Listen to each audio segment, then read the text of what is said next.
माता लक्ष्मी शय पे कृपा करें।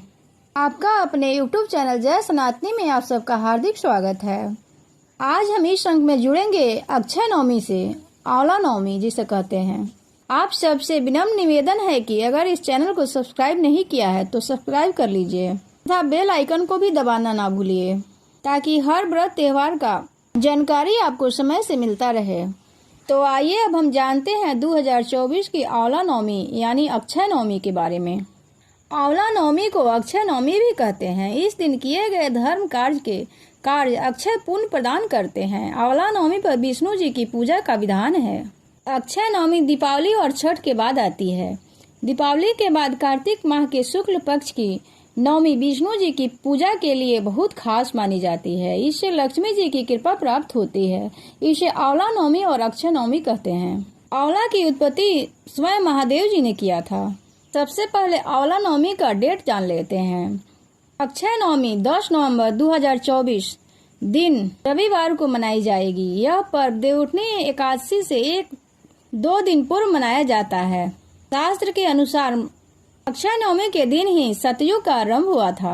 आंवला पूजन का शुभ मुहूर्त जान लेते हैं। पंचांग के अनुसार कार्तिक माह के शुक्ल पक्ष की नवमी तिथि 9 नवंबर को 2024 को रात 10:45 पर शुरू होगी और अगले दिन 10 नवंबर 2024 को रात 9:01 पर इसका समापन हो जाएगा। इसलिए आंवला नवमी 10 नवंबर को ही मनाया जाएगा, यानी 10 नवंबर रविवार को आंवला नवमी अक्षय नवमी मनाया जाएगा।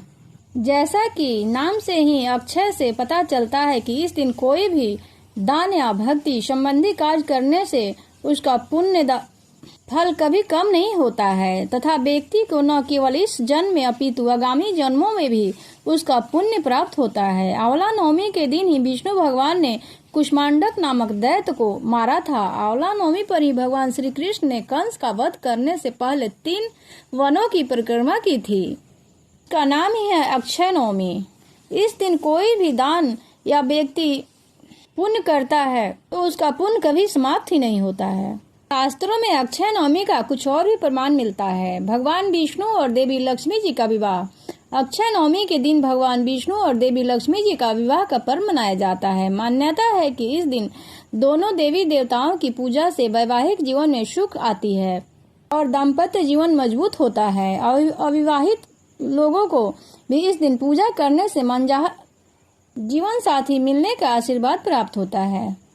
अक्षय पुण्य की प्राप्ति। नवमी कार्तिक माह अक्षय नवमी को अक्षय पुण्य की प्राप्ति का दिन माना जाता है। इस दिन किए गए सभी कार्य शुभ फलदायी होने से इसका फल अक्षत अर्थात अविनाशी रहता है। दान पुण्य जप तप स्नान आदि धार्मिक कार्यों का फल इस दिन कई गुना बढ़ जाता है। अक्षय नवमी का कुछ और भी महत्व है। अत्याधिक जागरण का भी एक महत्वपूर्ण अवसर है। आध्यात्मिक जागरण का अवसर।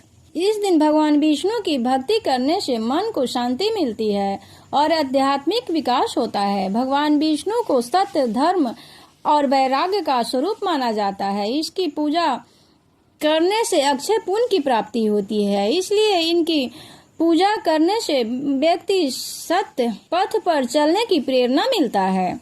अक्षय नवमी विद्या आरंभ करने के लिए एक बहुत ही शुभ मुहूर्त माना जाता है। इस दिन बच्चे अपनी शिक्षा की शुरुआत कर सकते हैं। मान्यता है कि इस दिन विद्या आरंभ करने से बुद्धि का विकास होता है और शिक्षा के क्षेत्र में सफलता प्राप्त होती है। अब आंवला पूजन का विधान जान लेते हैं। अक्षय नवमी को आंवला नवमी के नाम से भी जाना जाता है। इस दिन आंवले का विशेष महत्व होता है। आंवले के पेड़ भगवान विष्णु को अत्यंत प्रिय माना जाता है। आंवले की उत्पत्ति भगवान भोलेनाथ जी ने किया था। इस दिन पूजा के दौरान भगवान विष्णु को अर्पित किए जाते हैं। साथ ही आंवले के सेवन करने से स्वास्थ्य लाभ भी प्राप्त होता है और दीर्घायु का आशीर्वाद मिलता है। अब जान लेते हैं अक्षय नवमी पर क्या करना शुभ होता है। वैसे तो पूरे कार्तिक मास में पवित्र नदियों में स्नान का महत्व है, लेकिन नवमी को स्नान करने से अक्षय पुण्य मिलता है। अगर नदियों में स्नान करने ना जा सके तो गंगाजल अपने ही घर में जल में मिलाकर स्नान करें। इस दिन आंवले के पेड़ के नीचे भोजन बनाने और उसे ग्रहण करने का विशेष महत्व है। इससे उत्तम स्वास्थ्य मिलता है और अक्षय पुण्य की प्राप्ति होती है। अक्षय नवमी के शुभ अवसर पर मथुरा वृंदावन की परिक्रमा भी की जाती है। इसके फलस्वरूप व्यक्ति वैकुंठ धाम में स्थान पाता है।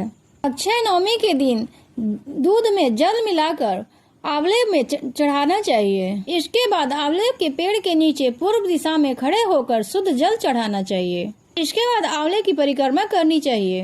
अंत में आंवले की आरती उतारें और परिवार की सुख समृद्धि की कामना करना चाहिए। अगर ये वीडियो अच्छी लगे तो वीडियो को प्लीज लाइक सब्सक्राइब जरूर कर दें। इसी के साथ हम अपनी वाणी को विराम